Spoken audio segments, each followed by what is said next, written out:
sih, aku tuh pengen banget ekspor makanan unik di Bandung. Kira-kira apa ya? Ada ide nggak sih? Aku sih pernah lihat-lihat katanya ada di suatu kampung itu nggak makan nasi gitu, jadi ada makanan alternatif lain. Selain itu Emang ada yang nggak makan nasi? ada. Coba Arif searching dong. Ada Ya, nasi. searching ya. Kampung yang tidak makan nasi. Nah, ada nih salah satu keunikan. Oh, kampung adat Cirende. Oh, di mana tuh? Gimana tuh? Ini katanya di sini sih di daerah Cimahi. Gimana kalau kita ke sana aja bareng-bareng? Ajakin teman-teman yang sekalian. Ayo, kapan besok ya? Ya besok. Ya gimana? Besok lagi ya? Besok pagi ya udah. Cirende adalah sebuah kampung adat yang terletak di kota Cimahi, Jawa Barat, Indonesia. Kampung ini memiliki sebuah keunikan yang menarik perhatian banyak orang. Di tengah-tengah kesibukan perkotaan, kampung adat ini dikenal dengan tradisi uniknya yang melibatkan masyarakat setempat yang tidak makan nasi. Ini menjadi ciri khas yang membedakan Cirende dengan daerah lain di sekitarnya.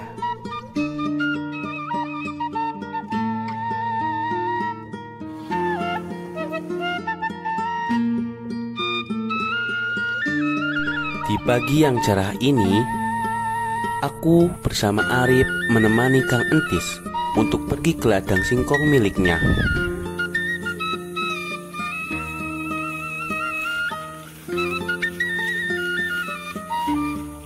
Ketika dalam perjalanan menuju ke ladang, kami juga melihat masyarakat setempat sedang mencangkul tanah yang akan ditanami singkong kembali setelah dilakukan panen.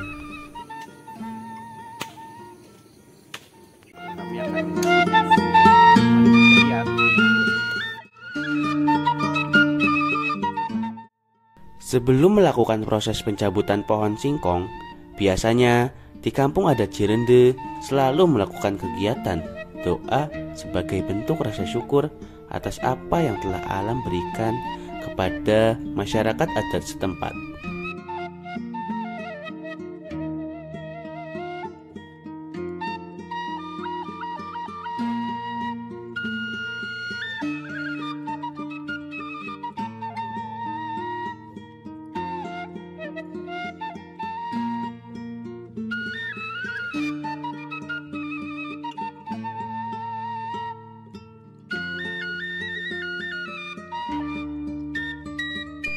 Waduh, bisa kita lihat teman-teman, singkongnya besar-besar.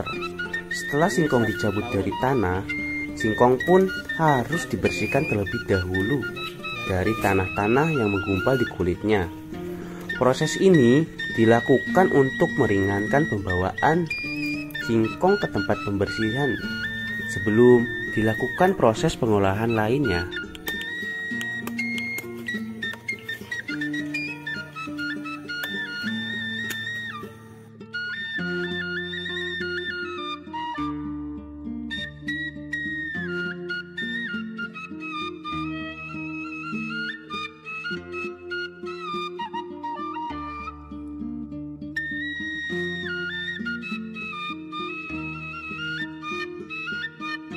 Proses pencabutan singkong ini biasanya kan rata-rata kan kalau di kampung Cirende itu udah terkenal dengan makan rasi dari singkong. Kalau misalnya itu kan berarti harus tiap hari ada kan otomatis. Enggak setiap hari. Jadi sekali panen ini kan satu kebun ini, satu petak ini bisa menghasilkan 10 kali panen. 10 kali panen 10 kali panen dalam satu hari itu bisa mencapai 2 kintal. 2 kintal. 2 kintal itu bisa menghasilkan rasinya itu sekitar 30 kiloan. 30 kilo 20 sampai 30 kilo satu kali panen itu satu hari. Berarti ini satu petak ini bisa menghasilkan 3 kintal udah jadi rasinya. udah jadi rasi. Iya. Jadi rasi itu kalau buat satu keluarga paling sekilo itu bisa 2 kali, bisa 2 hari. Berarti 30 kilo itu bisa sampai 2 bulan. Lebih lah, bisa kadang-kadang lebih. Bisa aman.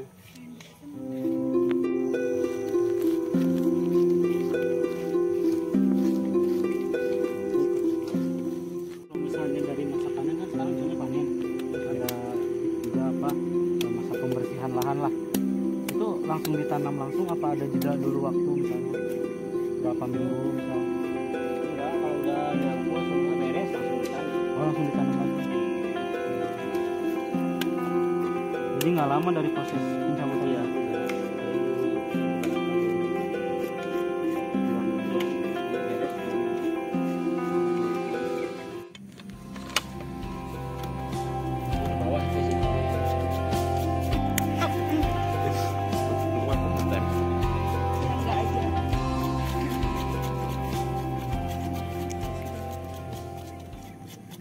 Selanjutnya kita akan mengupas singkong ini.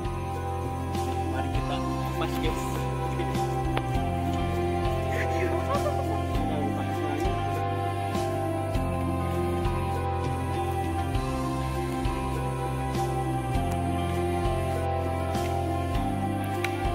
Waduh, saya jatuh teman-teman. Tapi saya bangkit kembali. Jadi itu kita tadi sedang sama Kang Kis yang punya kebun ini. Dan ini kita akan membahas singkongnya guys. Karena proses roasting itu lumayan lama ya guys ya. Untuk kita lihat prosesnya.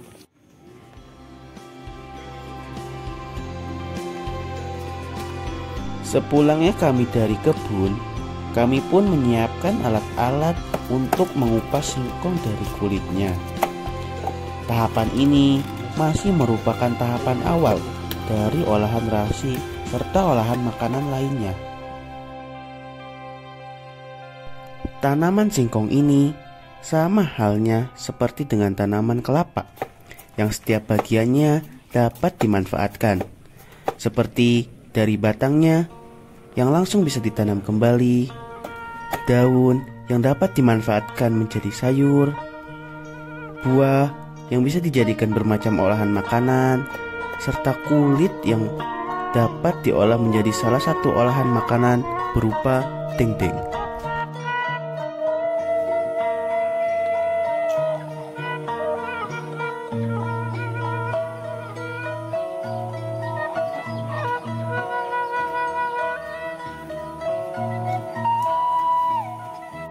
Sehabis singkong dikupas, singkong pun dibawa ke tempat pencucian sebelum akhirnya singkong digiling.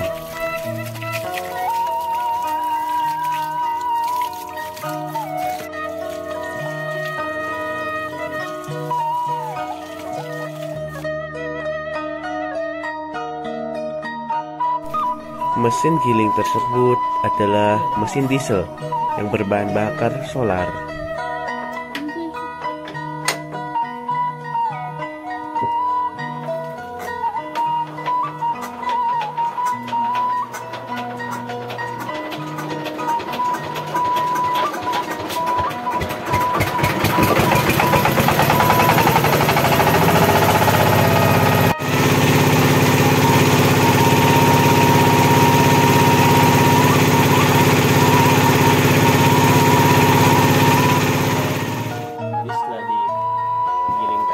Kita masukkan ke dalam sini ya guys ya.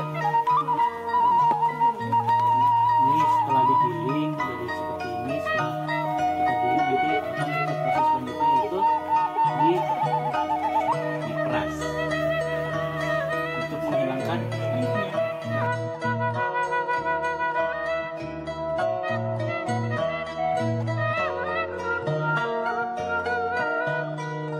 Setelah proses penggilingan, singkong tersebut diperas untuk memisahkan antara ampas dan saripati. Ampas tersebut nantinya jadi bahan pokok rasi dan saripati akan dijadikan tepung tapioka setelah proses endapan selama 1 hari.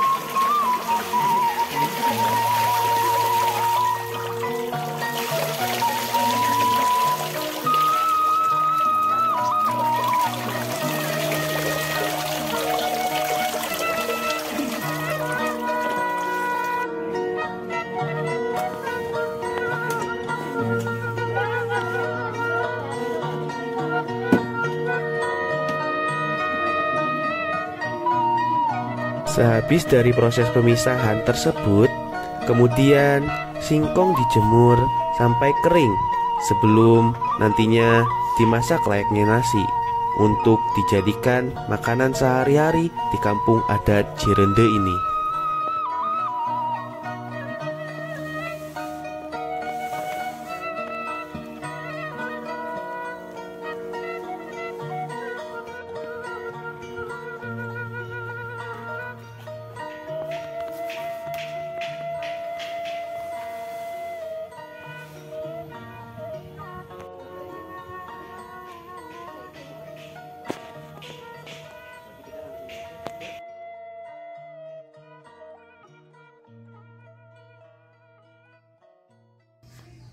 Sampurasun. Nah, setelah kita melihat proses awal dari sampe atau singkong, mulai dari pencabutan, kemudian pengupasan, kemudian pencucian hingga bersih, dan sampai pada tahap penggilingan, kita akan melihat Berbagai macam olahan dari singkong. Yuk ikuti kami.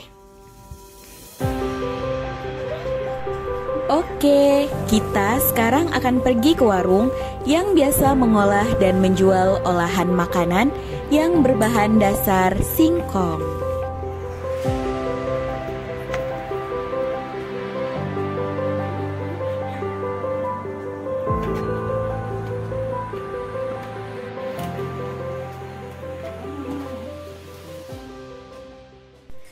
Di dalam ruangan ini, kita bisa melihat berbagai macam olahan makanan yang terbuat dari bahan dasar singkong, seperti kue basah sampai kue kering juga ada. Di samping itu, kita juga bisa melihat secara langsung proses pembuatan makanan, seperti makanan khas dari kampung adat Cirende ini berupa nasi goreng. Proses pembuatan makanan sampai kepada penjualan dilakukan oleh para ibu-ibu kampung adat yang bekerja sama dalam mengelolanya.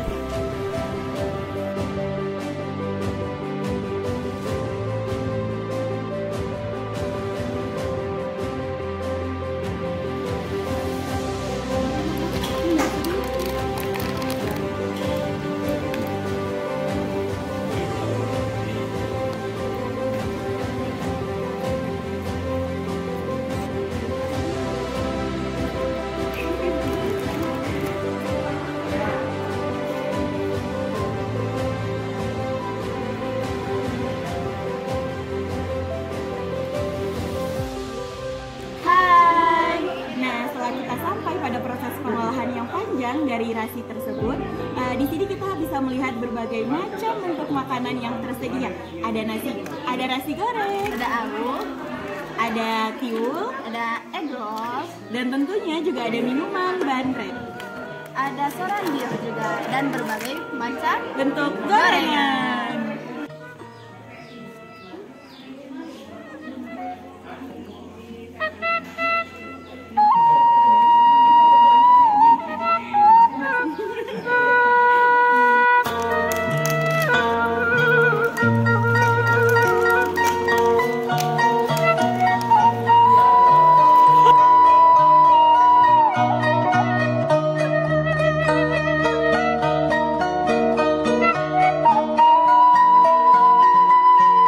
Perjalanan wisata kuliner di kampung adat Cirende kali ini cukup sampai di sini. Tetap jaga budaya dan lestarikan tradisi yang ada. Salam lestari.